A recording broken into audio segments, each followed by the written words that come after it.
In this episode of the Paw Talk, we visit about Mia, Gotti, and Buddy. Hello, everyone. Tom Fox back with Mike and Melissa Novelli, home of the soon-to-be NHL champions, for another episode of Pawtastic Friends. I saw the Knights won the game one. You guys got to be fired up. We're excited. We're still Blackhawk fans, being from Illinois, but we're definitely more Golden Knight fans now. Well, cool. Yeah. Well, as much as I'd love to talk some hockey with you guys, I would really like to talk some Pawtastic Friends success stories with you.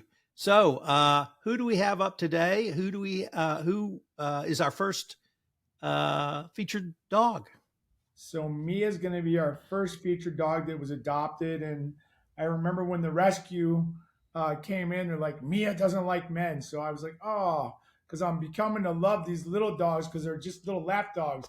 You know, we have Bentley, it's 90 pounds. He's a lap dog, but the little guys, they just sit on your lap, and we love them. Tell them all about Mia, Melissa. So Mia was a little dog that came in fearful of people, fearful of new environments. They said she did not do well with men.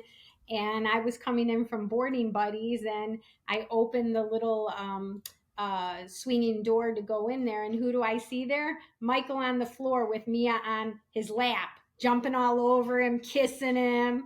So that was, I think, day one or day two. That was probably day one. I think the first day she came in, she was like on my lap, and I was so excited because they're like, oh, you know, she doesn't like men, and here she is on my lap. And you know, a lot of times, unfortunately, these dogs get labeled as one dog only homes, which we've seen a lot of these dogs that we've worked with. Now they're living in multiple homes, and they don't like men, they don't like women, they don't like children. But you know, the dogs feed off of your energy, and Mia was feeding off my energy, and when she jumped on my lap, I'm like, "This is awesome!" Yeah. You know, the rescue was surprised, and the trainer was like, "Wow!" You know, because the trainer's like, "Be careful, she doesn't like men." She was on my lap in seconds for being there, 30 seconds. And each week she came in, she'd always want to beeline to the office and see where Michael was. And half of her training period, she got a little portion. She did her training and stuff, and then she was in the office on Michael's lap.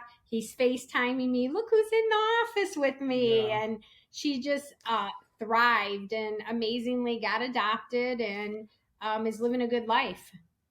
So, how did you get her turned so quickly, Michael? I mean, I've been around dogs that are like that, but it's a process. You have to get them to trust you. But here you are on the floor with her like day one. Yeah. I think it's his bacon cologne. Yeah, everybody says I have bacon cologne because the big dogs, back when we used to be with the shelter doing our videos, the dogs would just lick me, and I was like, "You got bacon cologne, I know it." You know, but it was really good. I mean, it's a lot to do with the energy that you feed the dogs. I mean, we've got a lot of fearful dogs through the center, and you know, they can feel if somebody's scared of them or cautious or just wants to give them love and attention. You know, me, I'll jump in there right away and be like, "Hey, what's going on?" Which isn't always the smartest thing to do, but you know, with Mia, she was like 8 pounds. So tell us a little bit about Mia's forever home. You can go ahead. So she is living with a nice lady, and we have some great pictures of her with the lady that adopted her, and she just loves Mia, which is fantastic. You know, that's the great thing is, you know, a lot of these dogs that are given up, surrendered, found on the streets, they're like, you know, treated as discarded to some people, but, you know, rescue dogs aren't broken. They just need another chance. All right. So who's up next, guys? Gotti, who Melissa once again wanted to take home. She's like, Gotti Novelli, all the volunteers. Oh, Gotti Novelli, I'm like, cut it out, guys. You know, cut it out. So tell them about Gotti, because I knew he was one of your favorites. So Gotti, as soon as I met him, oh my gosh, I just fell in love with him. He was a little brindle pitty, kind of scared of people and, you know, unsure. He pretty much probably came from a not so kind life, I'm assuming. When he got to the boarding place is when I first met him, and he was a little shy, and I'm like, oh, no. So I put him in the program, and he actually happened to be part of the Monday crew. And the Monday crew gets a lot of benefits. So he would be the first dog, and then he would come at 8:30, and he would spend the time in the office with me after his training session, because the trainer would take him back after he completed his training sessions at 11:30. So he would come in the office, we would have puppuccinos, I had a bed set up for him. All the Monday crew that comes in, that's their routine. And he just loved coming there. He thrived. Then we got him into swimming. He loves swimming. And thanks to the volunteers who just loved him, Keith used to take him swimming, and he would take him to breakfast at egg work. So he had this whole outing, and he just thrived and just came out of his shell. His personality showed. He was this loving dog, loved other dogs. And he just did exceptional. And so when I got a call from the rescue that said, do you want to come next door and say goodbye to Gotti? I was like, what? And then I was like kind of teared up because I'm like, oh my gosh, there isn't going to be a Gotti Novelli. I was working on Michael, working. I had the volunteers working on him, but he got a great home with a great mom and dad, another fur dog, and they actually went on to foster another dog and adopt a senior, and they're all living in harmony. And he's doing just phenomenal. And Keith Schaefer, Tom, who's our trainer, he's a master trainer. Keith's been training for 30 years, 40 years, ever since, he started doing this. He said Gotti was the best dog that he's ever had. And he was even pushing me to adopt Gotti, to be with Bentley. And, like, once again, these dogs aren't broken. They just need another chance because where they were living before, unfortunately, it didn't work out for them. Whether they were abused, abandoned, or what we're seeing a lot of now is that people just can't afford to take care of their dogs. But great dog and living his best life in his second home. Okay, and do you have a dog that's available for adoption now that you could tell us about? So this one, I'll start the intro on this one.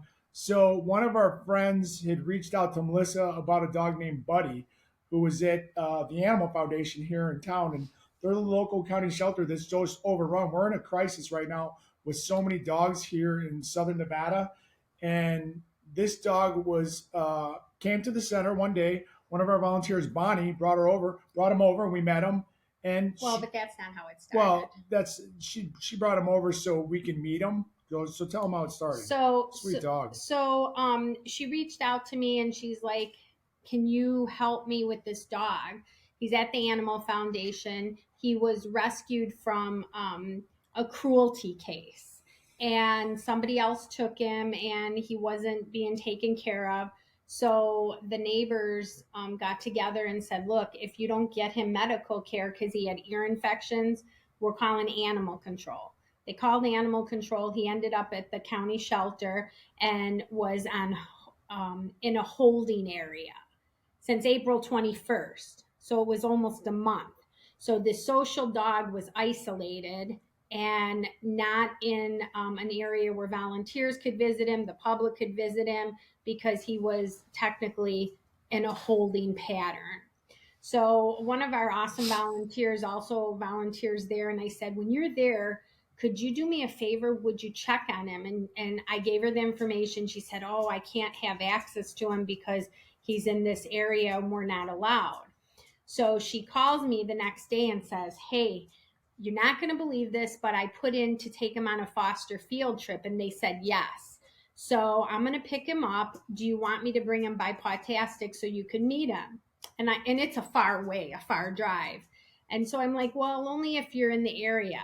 So she pulled up with him, and this dog was, from his intake photo from the shelter to how he looked there, this dog was amazing. He's an older guy. He's distinguished gentleman, super sweet. She took him to the center. I gave him a frozen Kong.